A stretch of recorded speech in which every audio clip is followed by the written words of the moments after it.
mwelekezi wetu, mwongozi wetu kumalizia, naomba tukate mzizi wa fitina. Swali lake Ayub. Kwa hivyo sasa hivi unaweza kuambia Wakenya kwamba matamshi ya naibu wako unayakana na kuyakashifu kwamba serikali yako si kampuni ya hisa? Haya ni mambo yako. Kwa hivyo unamuunga mkono basi? Haya ni mambo yako. Tuambie. Nimewaambia, yule bwana ni mtu mwenye ako na anaweza kujieleza.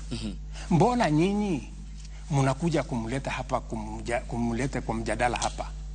Mumemuuliza yeye akakataa kuwaona. Tumeleta maneno yake. Mbona mnaleta maneno yake na ni mtu mzima? Kwa sababu ako na akili timamu. Wewe ndio kiongozi wa serikali. Mbona msiende? Nimewaeleza msimamo wa serikali ya Kenya. Sasa ile imebaki, mtafute, anaitwa Rigg G. Mtafute. Excellency, we will be concluding our conversation this evening.